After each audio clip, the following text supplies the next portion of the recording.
When it released in 2009, Demon's Souls was seen as a challenge unlike many others, a collection of levels that served almost as many roguelikes, with no rests until after the level's boss had been defeated. With no difficulty settings, it became clear very quickly that players had no other option but to keep going and keep improving, no matter how many deaths they had to go through. It was a revolutionary title, although maybe only now do we realise that, as it proved to be a catalyst for what I believe is the fastest growing genre in gaming today, the Soulslike.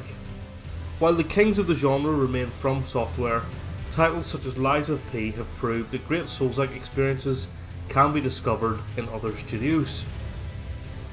During Christmas, I noticed a trend that deep down I probably already knew myself. A lot of the Elden Ring creators I watch have a deep love for the Zelda franchise, and it made me consider two questions. Why do so many Zelda fans enjoy Souls-like titles? And what if the next Zelda was a Souls-like? In today's video, I'm going to explore the connection between the two and examine whether a title in the Zelda series would benefit from being a Souls-like. Welcome back to another weekly video here on the Zelda Realm YouTube channel. My name is Joe and it's great to have you with me. I would really appreciate it if you could subscribe to the channel as we are on the road to 1,000 subscribers. So if you want to say you're part of the OG crew, just subscribe, just hit that wee button for me, that would be great. Now let's get back to the video. One of the main reasons today's topic came to mind is because I myself have become a huge fan of the Souls-like genre. Look at me playing Elden Ring here like a pro, not just a Zelda dweeb. Yeah, that's it, good man. That's the one we want to see. Okay, maybe not actually.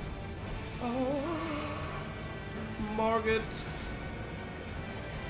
More like Margaret.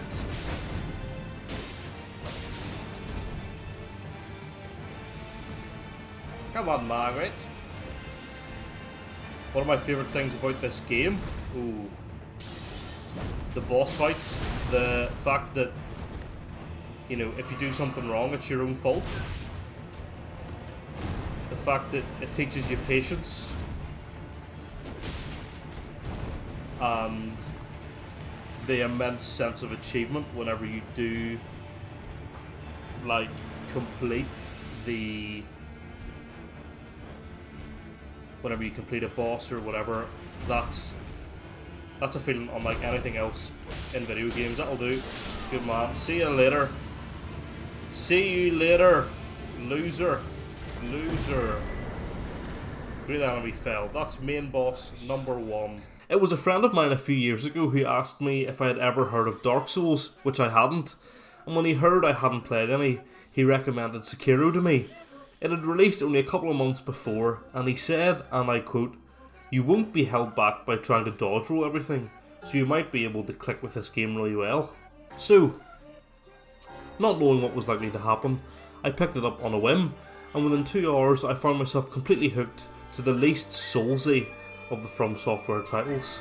As a musical person myself, I found the rhythmic nature of the parry timing almost second nature, and the satisfaction of locking myself into an epic boss battle, especially with Genichiro. For me, nothing will beat the first Genichiro fight up in the castle. It's maybe one of the best boss fights ever made in my opinion, teaching you so many lessons but rewarding aggressive and measured play. In some ways, Sekiro is the most Zelda-like of any of the Souls games when it comes to its structure and story approach. While it lacks dungeons that Dark Souls 3 and Elden Ring have, the focus on one protagonist with a linear story and the ability to strengthen after completing each major boss fight, there are some familiar game mechanics here for Zelda fans. It was Sekiro that had me hooked, and it was because of my enjoyment of it that I then played through the Demon's Souls remake, Dark Souls 3, Bloodborne and finally Elden Ring. While Zelda will always be my favourite franchise and the one that I have the most passion for, I think it's fair to say that Souls-like games are now a close second, with there being no sign of this changing anytime soon. But what got me thinking about this link between my love for Zelda and then for Souls-likes was ultimately my experience of Elden Ring.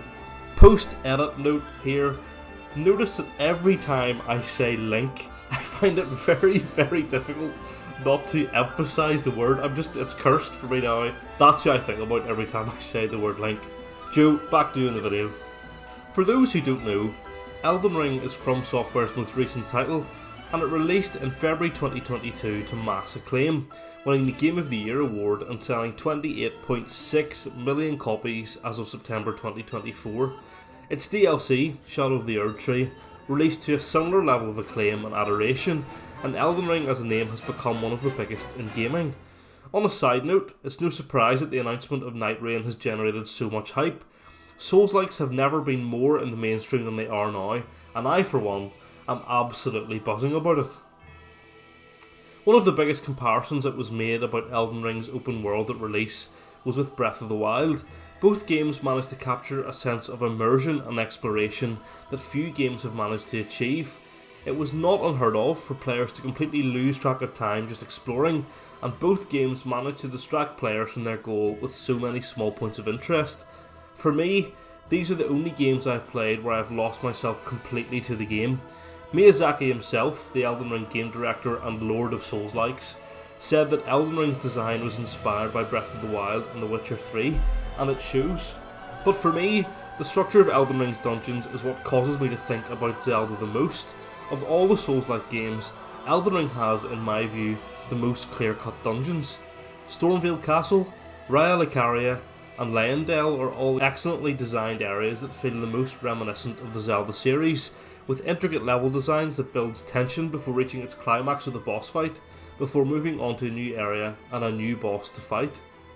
When you break it down and really dissect it, a game like Elden Ring takes so much from The Legend of Zelda and makes two major tweaks. One, it focuses more on combat and puzzles, and two, it turns the difficulty dial up to 99. So when it comes to designing a Zelda game as a Souls-like, I actually don't think that we're far away.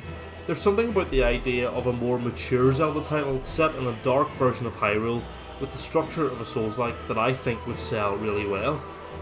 For me, the Zelda franchise is crying out for a darker and grittier setting, similar to Twilight Princess. While Nintendo has always been a family company, Zelda's main fan base has always felt older than most of Nintendo's IPs. I used to work in an outdoor activity centre as an activity instructor, often working with children between the ages of 7 and 13. And when I spoke to them about Nintendo, they would always want to talk about Mario or Pokemon. And when I mentioned Zelda to them, some didn't know what it was, while others thought it was for adults. And with so many adults being influenced by Ocarina of Time, a grittier title could bring them back to the franchise. But look, maybe I'm getting ahead of myself here, so let's take a step back and talk about what a Souls-like Zelda game might look like. I think it's pretty fair to say that a Souls-like Zelda game will never happen. The idea of Nintendo ever making a Souls-like game seems less realistic than 3D printed food, so all of this is dream stuff and an ideal scenario. But then again, I'm not sure that 15 years ago we would have imagined Nintendo ever making an open world game, and they've made two of the best ever created since. Let's let a man dream. For me, fundamentally, there isn't a lot of the core game design that needs to change in order to create a Zelda Souls-like. The structure is mainly there. In fact, the way in which a lot of the 3D games are structured is already very closely in line with that of a Souls-like. Zelda stories, while often impactful, are usually not the main focus of the game, and the same is true of Souls-likes. A story structure told similarly to that of Lies of P would make sense for Zelda, with the abstract storytelling of the Dark Souls series not being overly ideal.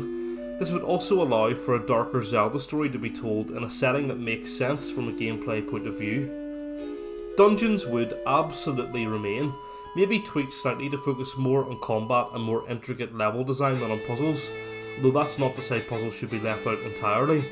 It could pave the way for more complex dungeon designs, and as Zelda already does, each dungeon gets harder the further on through the game you progress. If the developers were really mean, there would be only one checkpoint to rest at in the dungeon, with an unlocked shortcut providing a reward for progression through the dungeon. In Breath of the Wild, we saw the introduction of multiple weapons, maybe something that was perhaps difficult to comprehend at the time for the series. In most games, you used one or two swords, and for the most part, used the Master Sword, but in a Souls-like Zelda, I think there would be undoubtedly room for different weapon classes and builds, but perhaps the Master Sword would be the ultimate weapon you could find towards the end of the journey. Core features such as healing and weapon upgrades have already been tackled in previous Zelda titles, with weapon upgrades being core to the franchise. Introducing a blacksmith character would do nothing to damage Zelda's identity, and would provide that incremental upgrade system we know and love from so many Souls-like titles. Healing would probably need to be handled differently than we've seen before, but the idea of a rechargeable flask isn't exactly beyond the realms of possibility. One of the great fairies could bestow it upon Link after completing a tutorial section of the game, and it would make perfect sense.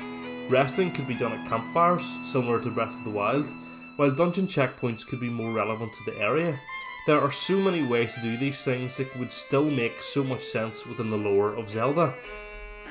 The biggest fundamental change would need to be in Link's animation design and with combat. The current lock-on and strafe system is a little bit too janky for the precision that would be required in a Souls-like title, but the implementation of flurry rush and parries could be Zelda's unique take on the flow of combat. Link would need to be more mobile than we've seen in previous titles, although stamina mechanics are now a given in Zelda's most recent 3D titles, and it would be a case of diversifying his combat moveset. Boss fights are already a staple in the Zelda franchise, as are health powers in the last 2 games, but are much more puzzle focused, and also, how many eyes do we really need to hit? But it would just be a case of tweaking these to match the Souls-like structure of the game. So many of Zelda's iconic bosses could be tweaked to make excellent difficult boss fights, and I would love to see it. Leveling up Link is not as much of an alien concept as you might think. In fact, it's one of the series' more core mechanics. Breath of the Wild introduced the Spirit Orbs, where trading in 4 allowed you to upgrade either your health, vitality, or stamina, endurance. So on the whole, we're already used to upgrading Link in these ways, albeit without numbers and the equivalent of souls. Breath of the Wild and Tears of the Kingdom already used a hidden XP system to determine your level in the games. The more you explored and defeated enemies, the more difficult the next batch became, and the stronger level the weapons you found. Essentially, you could change this to be a visible system that would then equate to an obvious leveling up system that gives the player that gratification for completing areas and killing bosses. I'm not sure if you're watching this and you're absolutely on board, or maybe you think I'm going a little bit mad, but I think I presented to you a case that actually The Legend of Zelda really isn't that far away from being a Souls-like in design. We know that difficulty is considered by the dev teams when making the games, as Master Mode is unlocked after completing the game for a more challenging experience, and so many of the mechanics that make up a Souls-like are already present in Zelda. There is a reason that so many Souls-like players also love Zelda, and I think combining the two and taking the risk could massively pay off. With the release of Switch 2 this year, Nintendo's ability to make more complex and graphically diverse games should be even greater, and they've always been known to innovate on their franchises over time. Link's adventures have tended to often have very dark undertones, but a title where a hero in green is really up against it could make him even more iconic than he already is. I love the idea of feeling massively challenged playing as Link, where a Ganondorf boss fight takes 10, 20, 30 attempts instead of 1, and just imagine the banging soundtrack that could be playing in that final boss fight. But what do you think? I've essentially pitched to you an alternative Zelda game, but I'd be interested to hear your thoughts on an alternative genre for Zelda. How would it play, and what would the core changes be? Let me know in the comments below. Thanks so much for watching, and if you did enjoy, please do leave a like on the video as it really helps me out. And if you don't want to miss another weekly upload here, then please subscribe for more. I've helpfully left another video on screen for you to watch, and until next time, I've been the Zelda Realm, and I'll see you soon.